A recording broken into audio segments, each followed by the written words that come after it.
Okay. It's been a day and it's only now like 5:40. This is wild. How are you feeling, Zach? Uh, well, it's been a whirlwind of a day, that's for sure. When you talk about hearing, you kind of wake up and you see, oh, Dallas and Carolina for Mika Ranton, what that's going to play out. Then it turned into a whole day of kind of waiting. Then we hear it kind of stalls out, then it picks up, and then it's conditional on an extension. And then you finally get it. Then it turns into welcome to what's the return, and you finally get it. Then you're still waiting for some extra pieces to come in and stuff like that, and then eventually you get it. So it's still been a whirlwind day, that's for sure. Already doing my second live show talking about it, so this is going to be fun. At least doing it here with SurgeCast. But yeah, it's been a whirlwind. But honestly, Kat, I'm just excited the saga's finally over because yeah, I wish Mika would have stayed, but honestly, didn't sound like it. But I know we'll talk about it more. But how are you feeling? Because I know you've been going through it too, like the rest of us. I've just been like, there's times where I'm like, I'm just not gonna check my phone or check anything because Yeah, it's nothing. They just keep tweeting the same thing over and over again and saying like, okay, yeah, it's in the works. It's not really in the works, and it's like, okay, I'm just gonna wait till the final thing. But like everyone, you just actually keep going back to it, and you're like, all right, has any updates hit? Because you don't want to be right. the last one to know. So it just felt like it's a Friday, but it doesn't felt like a Friday. It's just felt like you're waiting for your boss to come tell you the next thing to work on in your project, and you're like, I just want to leave.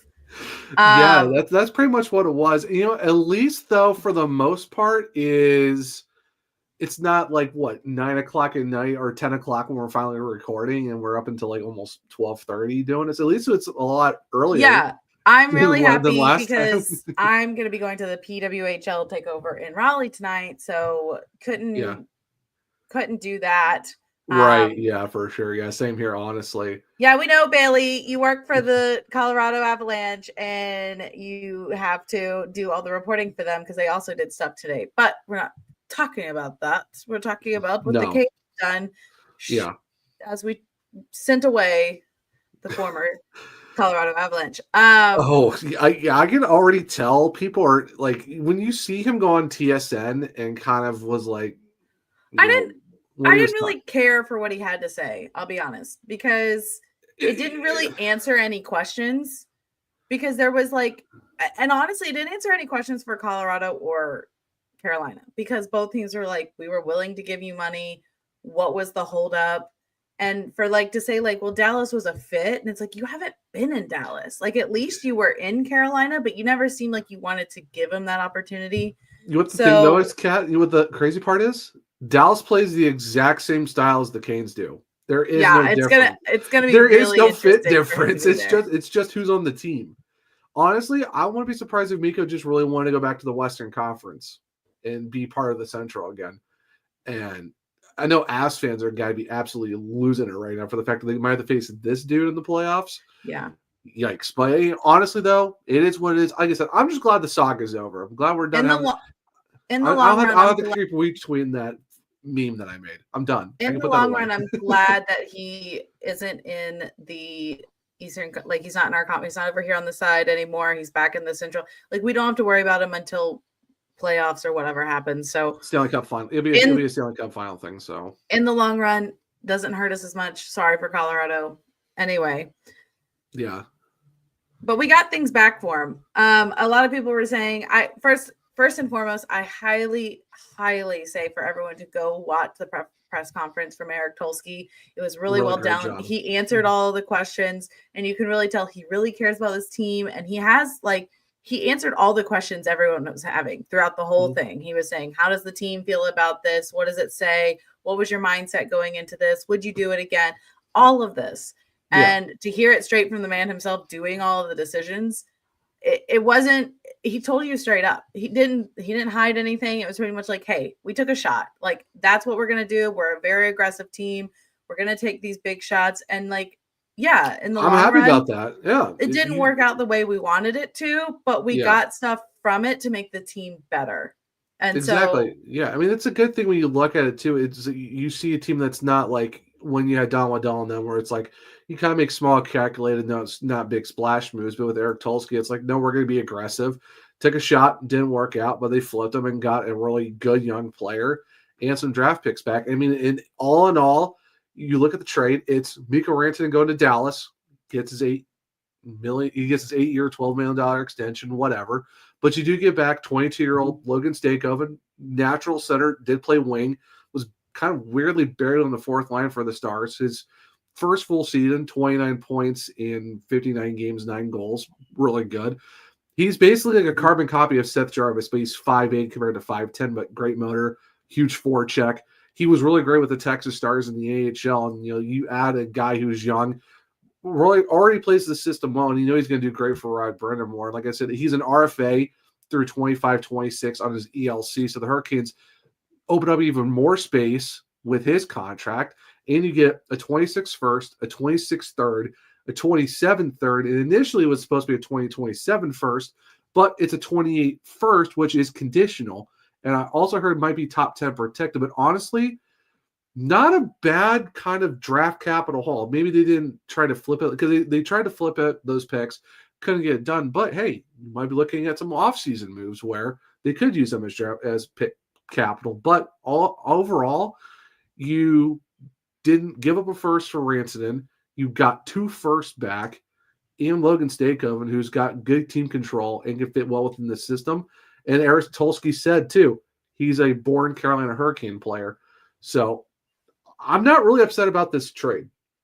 All things considered. And if you look at it in the perspective of, if you take, it's funny to say this, if you take out Mikko Rantanen in this, pretty much you're getting all of this from the Stars for Martin Necas, Jack Drury, and those picks that they got from Colorado. Like, these are things, what you're getting with Rantanen, would you have wanted to keep him long-term? Yes. Like, that would have been a player if he had bought in, if he wanted to be here, if he played well with the system. That's the ultimate goal, right? That's the swing big, aim for the fences, hope it works. Right.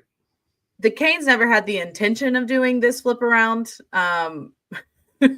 Nobody, like, as much as everyone's gonna be like, told you so, they were gonna do this. That's not the Canes style. Literally, Tulsky said that was not the purpose of this. But once we found out, hey, this wasn't the home for him, it wasn't the fit for him, we're gonna be like, all right, well, what can we get for this? Because we do know we gave away 2 guys that were family, 2 guys that we had been with us for quite a while. We still needed to get something very valuable in return for letting them go.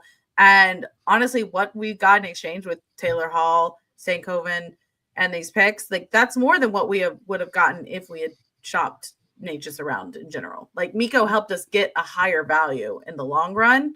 Oh, yeah. I mean, and you give up a 25 second and a 26 fourth in the process, too. So if you take Mikko Rantanen out of it, yeah, you're getting 2 firsts, 2 thirds, Hall and Stankoven, and all you gave up was Drury, Necas, a second, and a fourth.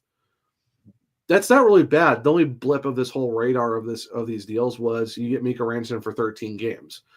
And I like to mention this too, bringing this up. Sarcastic remarks from THPN. Big shout out to those guys. So I guess I was wrong. He didn't play just the fourth line, did play with Hintz and Robertson. So you'd love to see that. He's played with the big boys as well. And the fact that Hurricanes fans love him. And I even said it too, Kat. You're talking about a guy who will fit the system well. I liked him when he was a Texas Star. He played great with Dallas. And, he's just another prototypical Rod Brind'Amour type player. And he's, a shorter version of Seth Jarvis, which is funny to think about. Yeah. But honestly, he'll be great. I think he's going to be amazing with the Hurricanes. Yeah, that's the thing, is everyone is like, we're really excited because this guy, if you listen to Tulsky again, he goes after the puck. He's hard at the work. Like, he is just like such a rough and tough player, even for his size. He plays bigger than his size. He plays bigger. Seth Jarvis. Like, it's giving a type of player that the Canes love to see on the ice. So give us another one of that. Like, yes, everyone's like, you need size and everything. Yeah, you do. But I'm going to tell you right now, when we just had size on the ice for a couple of games, and Jarvis was more impactful than Mikko Rantanen. And I'm not saying like that's overall indication, but because Mikko wasn't bought in and he wasn't really playing. But if you're playing Canes hockey, size doesn't matter. You can do what you do no matter what, because you do have the guys such as Stahl and you have Martinook and you have them to back you up. But if you play hard and play Rod Brind'Amour's system, you're not really, your size isn't going to hurt you because you got to be nitty and gritty to get to the net. Like Blake, Jarvis, you can only like, you can continue to like bulk up and like play that hard game, but the desire to go get the puck and get into those tough situations and really battle for it, that's Canes hockey, and it's hard to teach a lot of players that. So to have the guy coming in like that, I'm very excited. Yeah, and like I said too, he already plays the system that Dallas had, so it's kind of almost like a seamless transition where it's not like Mika where he's going from run and gun to a more structured team. Now Stanko is going to do the same thing for Carolina, and we do have a number for him. He's now going to be 22 because obviously Jordan Stahl at 11. So now we have we go from Brett Pesce to Brendan Lemieux to Logan Stankoven, and honestly, yeah, if you really want to get a Stankoven jersey, you can, because like I said, he's locked up through next year. He's an RFA. He's going to be 23 by the time that's done. I'm already excited for the fact of what's that extension going to be like after that too. So I mean, you can possibly go get another jersey if you wanted with him on the back. So honestly, like I said, I loved him when he was a star. I'm really excited to see what he can do with Carolina in this system. Basically, he's going to have, and we've already heard too that Seth has already reached out to Logan. So he's already, he already, took Jackson Blake under his wing. They're going to get Logan Stankoven. And think about this too, Kat. Think about Jack Rozovic went back to his number. Yeah, back to 96. So he got a Rolex. Free Rolex just to go back to his number. Yeah, he got a free base. That's king shit right there. Yeah, that's the pettiness that's so great for the fact that he got a free Rolex out of it, not to even have his jersey number, his original number for like 13 games. But you look at how great is the Sean Core going to be, Kat, when you look at it overall, where it's, you got KK at 24. You're going to have Seth at 23. You're going to have Jackson Blake at 21 and Logan Stankoven at 22. And all of them are going to be under reasonable contracts. So some of these guys are going to be on ELCs. And you're even talking about Scott Morrow and Bradley Nadeau as well. So we have a really good young core of guys that we're going to see almost all together next year for the most part. And you also got Alexander Nikisha coming over, and he's not that much older either. So it's going to be absolutely fantastic to see what this young core looks like. And that's why with everyone's like, wow, the Canes really once they started this trade with Nico Rantanen and all this stuff, they've kind of they've taken a step back. They really hurt themselves in the long run. And it's there's a window and everything, but the Canes just to keep acquiring young talent that's just going to bolster the roster. So I don't really see us we're not going to be aging out. Do we have some really good players that are getting older and it's going to we want to keep them and we want to get a couple while they're on the team. Yeah. But comparing the Canes with all this, the prospects coming up, acquiring these new young players and comparing those to teams where they don't even have draft picks in the first round for quite a few years, or Dallas, their prospects Tampa, or their prospects haven't panned out and now their lineups are aged out and they're struggling to stay into the system Pittsburgh, of what the Washington. Yeah. So it's you want to say we're missing our window, but at the same time, the Canes are so forward thinking that I don't think the window is going to be as narrow for us as it will be for some teams, just based on our prospect management, honestly. No, 100%. And real quick, Starcastic remarks saying, if you got any questions about them, let us know. Honestly, we might just need to do a crossover with these guys. Yeah, it sounds like we're going to need someone on the pod soon. Yes. So if they are down, I would love to. I already like their show. I've listened to a few of their episodes over the last couple of years, just with us being with THPN, and they're absolutely great. If you want to look for another podcast to listen to. But yeah, definitely we need to get those guys on and just do it kind of like a crossover deal and just get their thoughts on it too. But yeah, like you said, Kat, with just, with the fact that you kind of expanded our window now to where you've got this year, next year, and the year after, however long it's going to be with all these guys that, are relatively young. And even the guys we have on it, Andrei Svechnikov, Aho, Slavin. Slavin's upper 20s. I mean, you got Sean Walker in his mid-20s, Goss Spare. We opened the window a lot longer now too. And like you said, we're not aging out like Washington, Pittsburgh, the Islanders, all these teams who are so old and, what do their prospects look like? The Hurricanes have a deeper prospect pool Well, and their core is young, and the fact that all these deals are so great because Sebastian Aho is still he's the highest paying Kane still, and he's not even making $9 million. So with all the contracts coming off the books this summer, we were talking Orlov, who's pretty old. Also you look at Brent Burns, Freddie Anderson, and his injury issues. Nothing against Freddie, but you're adding a lot more room in the summer now to go make other moves. Like, do you look at a Granlund or an Ehlers or, hey, Mitch Marner? Question mark? I'm not sure, but you're giving yourself more room because now instead of paying Mikko Rantanen $12.75 to $14 million, which I would have been fine with if he agreed to do that here in Carolina, but since he didn't, maybe you're looking at 2 to 3 more players you can add with that money that you could have given him to maybe bring guys in who can fit the system well, maybe build more around the roster, or go get another superstar who's willing to move to Carolina, which, I mean, someone probably will more than anything else. So, and like, we're not, again, we say we're a young team. We're getting the youth, but it's interesting because we're also still not like a rebuild or a young team such as the Ducks or the Sharks or Chicago. Like, we're not down to that level. Like, these are guys that it's a slight retool. Yeah. And it's like they have the experience and you're still right up there. If anything, you're adding some of the veteran players to bolster them and give them that extra. And then like maybe you're using them as some trade pieces here and there to get some extra people as well. Right. So I'm excited. Didn't go at all what I thought it was going to be today. I almost was hoping that we'd get another player from Dallas because, again, Mikko is like Wyatt Johnston or not even saying against Stank, like maybe Stank and someone else. Just because I know, like, we gave up 2 players for Mikko, and I'm like, if that's what the price is going to be, give it. I'm going to be greedy. If we're going to get rid of this guy and going to use this really good trade bait, then like use it. But I like what we did. I'm not mad about it. We actually, towards the end, as we were getting on here, we made another acquisition in Mark Jankowski with the Nashville Predators. He'll be joining us. We gave up a 2025 fifth for that. So and that's a fourth liner. Get some grit, get some hustle. It just gives you a little, leeway here and there when, injuries come or you need to switch something up. Guys need rest. Yeah, I mean, it's not a bad thing. Yeah. Oh, and Riley Stillman did go back to the Wolves again. So so probably a paper move. It's probably a paper move more than anything else on that front. Overall, if you want to talk about what the Canes did in the trade deadline, I was joking with Zach, is that we have acquired the Stank and the Jank. That is what we have acquired. That's oh my gosh, hilarious that that's how these names came together.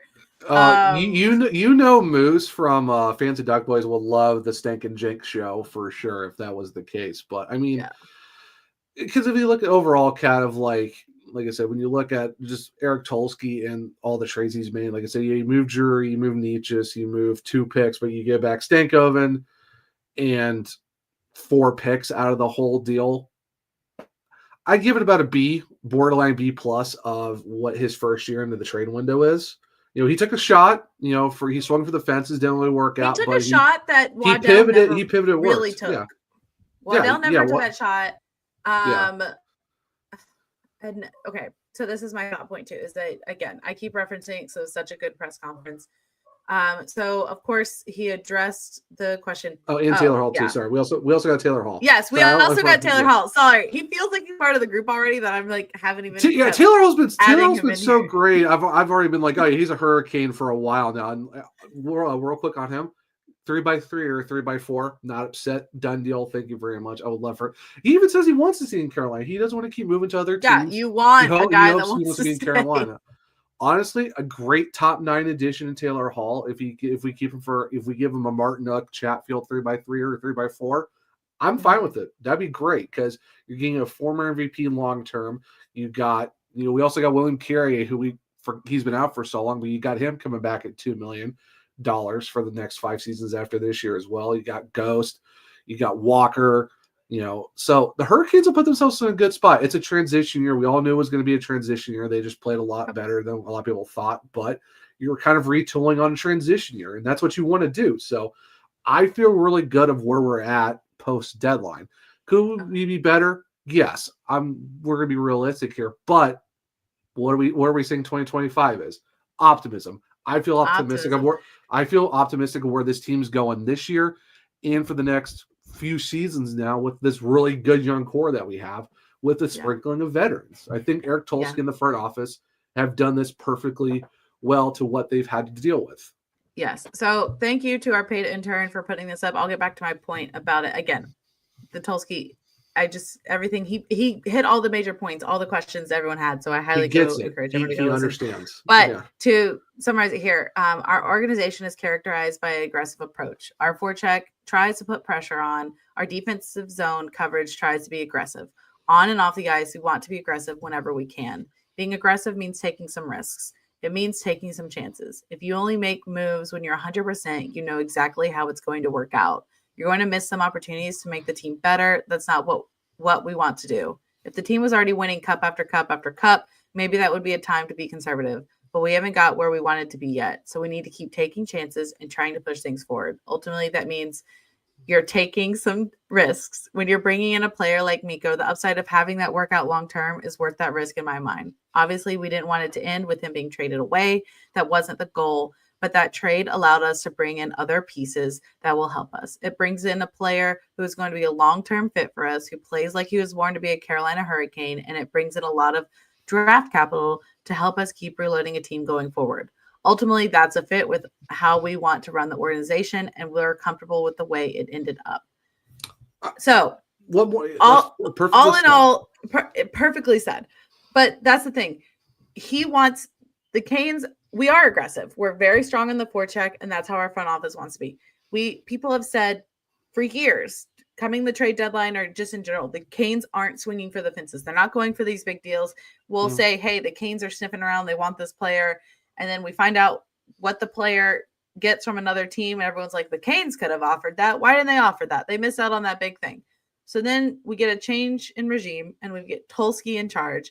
And as soon as Tulsky's in charge, not saying anything against Waddell. I think Waddell, he did really great. Again, our prospects and how it was run, we got some great players under him. Tulsky went for the big guns because we had the cap go up. We're like, hey, let's go for it. We have two players. And guys, no matter what we say, listen, no matter what we say about Necas is doing fantastic. So, like, that whole trade for those two players going over there to Colorado, great for them. Great for them. I'm happy they're succeeding. But those two were never going to be the superstars or what we needed fully in Carolina. Yeah. I hate to say it. Like, Jack was great. Jack was great at faceoffs. He was such a depth guy. That's great. But we've also seen in the past, we've had big depth guys, but you can't keep them around if you want to get the stars because you have to use them as leverage. That's what we saw. We had to send out McGinn. We had to send out Fogle. I love those guys. Like, that's Cane's bread and butter. They work so hard. They might not get all the points, but they're going to do what they can. They're third and fourth line, and you love it. But they're also always going to kind of be trade pieces. Like, that's what they are. Necas, interesting. Like, everyone can say, wow, you gave up on a player like Necas. You really miss out on this big player. I'm going to tell you right now, what he's doing with Colorado is different than what he would do with the Canes. Like, he fits their system so much more. And yes, he's by McKinnon, which is going to make a very big difference for anyone, literally anybody. It's kind of like, you can put a pro soccer player with a rookie and the rookie's going to look fantastic no matter who he is, because the pro soccer player is going to do like what he does. Yeah. And so, it was a better system fit for him. It's like looking hindsight 2020, you're like, wow, he's doing so well. We shouldn't have given up on him. But we had so much time for us to see, okay, is Nate just going to turn out the way we want? Is he going to fit the system? And like, yes, he was a great guy. We'd love to have him, but he didn't fully fit our system either. Not to the extent that he was happy, and not to the extent that the Canes could really rely on him in a lot of the big roles. Right. So, like even he was thinking about leaving at one point too. So it's, and a lot of people keep bringing up too, and like not just fans, like media as well. It's like most likely he probably could have walked at the end of this current deal. So in reality, you moved two guys. You didn't have a guarantee with him either. Yeah. So in reality, you moved essentially two guys who were kind of about staying, and one guy who looked like he wasn't really wanting to stay, Mikko Rantanen. Now you got Taylor Hall, who wants to stay in Carolina because he's tired of moving around. And you got Logan Stankoven, who's young, that the team can have a lot of control over for the next few seasons, who fits the system perfectly. So, you're looking for, short term, it might be, a retool, still figuring it out year. And then let's say 2-3 seasons down the line, you open the window a lot longer than just those years too. So it's just one of those things where you got to be aggressive. You got to make the moves that work, and you can't stay stagnant. That's the one thing I like about Tulsi, is the fact that they're not afraid to make the moves. They're not afraid to be aggressive. And like we're gonna keep continuing to make this team better every single year, and that means we have to swing. We might miss. We're gonna pivot and make things that work in our favor. And honestly, with the draft capital you just picked up, that could be trade pieces, and you're picking up all these guys.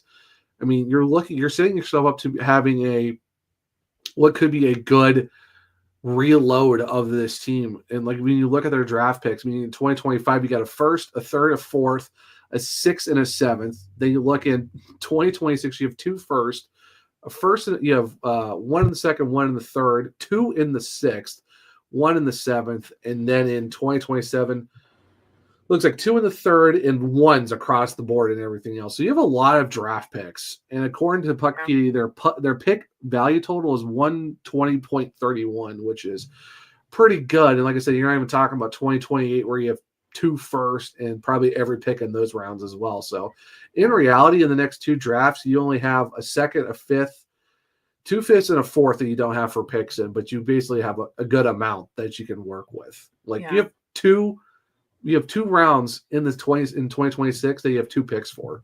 Yes. That's a lot of draft capital that you can as work we with. Start to wrap this up, because again, this is an emergency live stream podcast, and we really had to get our thoughts on this.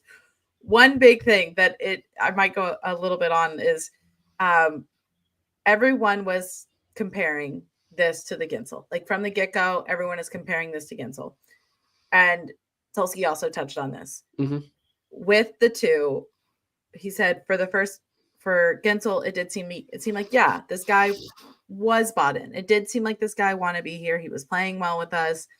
But in that time, the Canes didn't have as much capital and much leeway and like cap space, all of this to play around with, so that in the time that they had to get it done with him too. So that was really hard for them, because they were like, you're like, okay, well, the Canes kind of fumbled that. They waited too long to match his offer. All of this. The Canes had a lot of things going. They had to think about Jarvis. They had to think about all these other pieces as well with a limited space. And all them, Mm-hmm. So they're trying to juggle all of that, and they finally match it. And at that point, I don't think the player thought they were going to match it. I think his agency had also made the decision with Tampa. So it was like kind of that point, the Canes were in a lose-lose situation. With Mikko, it was like he never really bought in or wanted to be here from the get-go. And like I even said it too, give a lot of leeway to the guy. He left a team he thought he was going to end his career with probably. He was really shaken up about it. It's a big change up, but he never seemed like he felt like it was home. Even Tulsi said the guy just didn't feel like it was home. You can't force him to be here. If he doesn't want to be here, you can't force him. Right. And so the difference here is that we swung for it. We said, hey, we want you. We've got the money for it. Here you go. The ball's in your court. And it's 2 different things. Like it's one is like, you can't really do anything to make them stay either way. And of course, everyone's takeaway is like, well, what does it look like for the Canes that like you've had 2 big players step up, like come to the team and they didn't want to stay. And I applaud Eric Tulsi, who has said, well, first of all, I'm going to stick up for my players right now, because I'm not saying we don't have good players and superstars on the team, right? We have players that are good and want to be here right now. You've got Aho, you've got Slim, you've got Jarvis, you've got KK Svetch. You have players locked in because they want to be here. You have players coming in. Yeah, you have players coming in that know about the culture, know about the team, know about the coach. And they're excited to be here because of what we have. It doesn't mean it's just not a match for everyone. And like, does it look kind of bad that you've had 2 come in back to back? And those are like the 2 big years where you actually went for a swing and it didn't really work out. So everyone's kind of like, well, what does it say about you that the players don't want to stay? Honestly, it said a lot about these 2 players, because they both had money-minded focus and they really weren't sure about what they wanted. And when the Canes finally could do what they could to get them staying here, like, I feel like the Canes' first most was like, hey, here's our locker room. Here's our coach. Here's all of this. Like, love us. And then we'll work on doing the rest with you, because all of this other, like the money and the term and all that stuff comes second to us. We really want you to buy into the culture and the team and everything like that. And the guys that do that stay here and they love it. And they that's what the Canes are all about. Yeah. Meanwhile, the guys that don't focus on that and they really focus on like no taxes and the amount of money they're going to get, those are the guys that go. And that's fine. You can't have a player that's not going to want to be here. You can't have them long term. It's just not going to work. So Right. there's so many teams in like, yes, we've swung for the fences 2 times now, like with Gensel, with Mikko, like we've done these big things, but there have been years where Canes fans are like, look at what all these other teams are doing and look at what they're going for. And the Canes haven't done anything. What are we doing? And I've been like, yeah, but look at those teams. And then at the end of the season, when they get out, they don't make the cup run. They don't make the playoffs. All of this, they've acquired X, Y, and Z, and all those players leave because they're not there long term. It happens to everyone. You take a chance, you try to get them to fit, try to get them long term. If it doesn't work, the player moves on. Other teams get rentals. I don't know why when the Canes finally do it, everyone starts shitting on us, and it's driving me nuts because it's like, that's what you got to do. Everyone in the league knows you got to try to make it work. And if you don't, see what you can get from it. And I think what we did, we came out with a pretty good deal. Yeah. And so did Colorado, honestly. Yeah. I mean, if you really look at it, if you're like, oh, it's Rod Brind'Amour, it's the system, it's Raleigh, no one wants to be there. And it's like, well, no, guys want to be there. And guys like being there because of Raleigh. They like being there for the system, and they fit into the system. They're like, oh, well, it's a superstar issue. No one wants to be there. And it's like, well, I mean, we have guys who are considered superstars, but no one wants to talk about that yet. And it's not that deep. It's not the system. It's not Rod. It's not the people saying, oh, well, it's ownership. It's like, well, no, ownership has a certain mindset they want to do. And so does the front office. The front office is like, this is what we ask of you. If you don't feel like it, well, okay, then we'll figure something else out. And, maybe some guys don't like that, but the guys who are bought in, you can see what they've done. And that, like, we have alumni who are still here. What does that tell you about the area? It's not Raleigh. It's not anything else. It's just, those guys and those agents want to do certain things that are different. And it's not that deep. It's not anything past. They just want money. And the thing is, the fact that Mikko took less money than he got offered in Colorado and Carolina, Morrison says more about his agency and him more than anything else, because you could have got that money in Colorado. But you know what? It is what it is. And like you said, Kat, I like the deal. I think it's fine. And I think, we've set ourselves up for, now and in the future. So I'm excited to see what Logan Stankoven does. I'm, got a new 22, we got our original 96 back. And now it's just focusing on the playoffs. We'll see what number Jank gets. It'll be really interesting. Yeah. And hey, we got a game on Sunday to see how this all goes. So Canes fans, go relax.